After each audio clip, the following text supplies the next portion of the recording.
Hold on. If I'm up here, who's that?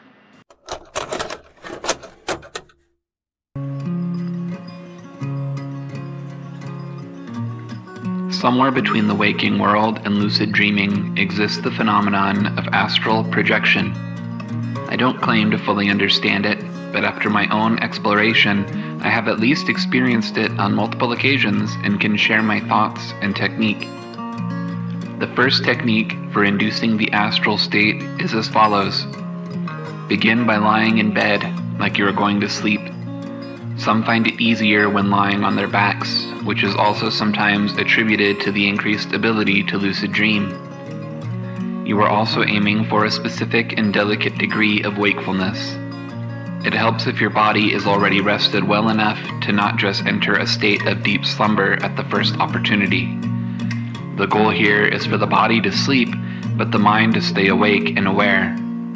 I encourage you to make attempts during the morning or day as part of a nap, rather than during your nightly recharge, although in the second method, we will visit the particular setting. Familiarize yourself with the mental states of hypnagogia and hypnopompia, the phases of mind at the onset and termination of the sleep cycle. In these spaces, you may notice a pressure or tingling on your forehead, between and just above your eyebrows. This is typically referred to as your third eye or ajna chakra. Activation here and awareness of this presence or energy can assist with many altered states of consciousness, including induced dreams, restful sleep, and for our purposes, astral projection. From this place, you must surrender to three possibilities. 1. You may fall asleep, and if so, accept that this is not the time and make another attempt later, although a lucid dream, as detailed in the next method, may provide you with an additional opportunity. 2. You enter a state of sleep paralysis, completely conscious and aware, but your body fully asleep. 3. You enter a state of meditative trance, resting blissfully between worlds as the realm of spirit and physical reality begin to meld together. In the latter two cases, you await a vibration. This is, in my best guess, energy and awareness filling your astral body. This moment can be very uncomfortable and oftentimes frightening.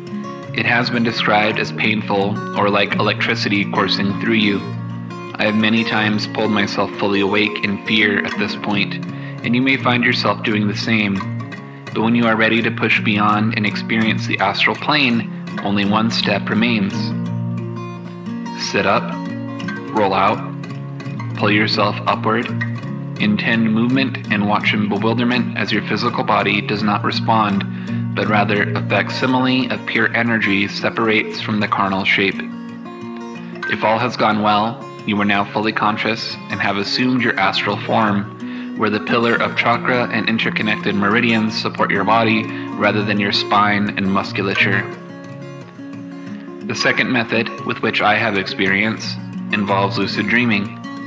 When you become aware of your dream and the sleep state of your body, you may effectively leave. I've only done this twice, but both times I simply intended to leave the dream once I became lucid and found myself flying off and entering the astral state. Your mileage may vary. Now, I must emphasize that I have no special knowledge in regards to the reality of this phenomenon. I can only relate my experience. It is doubtless that astral projection is at the very least an additional state of consciousness in the lineage of, but independent from, wakefulness and dreaming. The experience is distinctly different in quality to that of a lucid dream and sustains a sensation of super reality, an impossible to convey sensation that this experience is real and in fact more real than your waking life. Similar to a powerful or heroic psychedelic experience, you feel yourself uncarnate, leave your body, and enter a space where every moment of existence feels like a wave of remembering. It is familiar, inherently safe and sobering to the degree that your waking consciousness is trivialized as though you merely woke from a briefly convincing dream.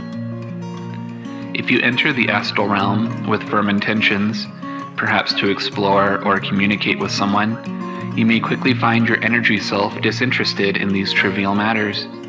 What you experience seems to depend entirely on what you require in your waking life at this time, much the same way that divination works. In this space, you might meet entities, see past lives, encounter a new muse, learn something new, or remember past dues. You might rocket into the fifth dimension. You might just float around a slightly off version of your home, unable to breach the walls. But without a doubt, you will now be familiar with your celestial self, and the fear of death will completely vanish as you remember with such grace that you never needed blood or breath in order to be. Some traditions believe that we astral project every night as a part of sleep. In general, the practice is seen as safe, though not without frights or unnerving experiences. Some report pain and deceptive or malevolent spirits, so take care in your travels. Like most spaces in my channel, this is a space for seekers, those of us relentlessly curious about the whys and wherefores of an inherently unknowable universe. If you choose this path, I encourage you to chronicle your experiences, share it here or elsewhere, allow your lived reality to grow, and encourage like-minded individuals to find their own truth.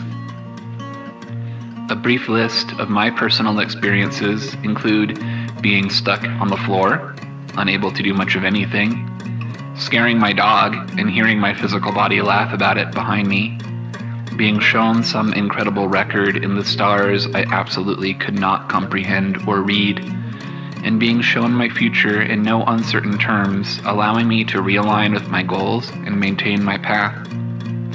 More recently, I've been able to access higher dimensional spaces, but find myself locked out of areas which are typically accessible during psychedelia. I've also been able to move more freely about the earth and purposefully connect with individuals for brief moments of intense empathy and love. While I cannot purport a complete understanding of this phenomenon, I can confirm its existence and significance and encourage anyone interested to try it for themselves.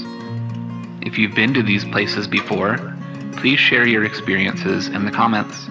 I would love to read them and compare perspectives. Go forth and fly. And watch out for cats.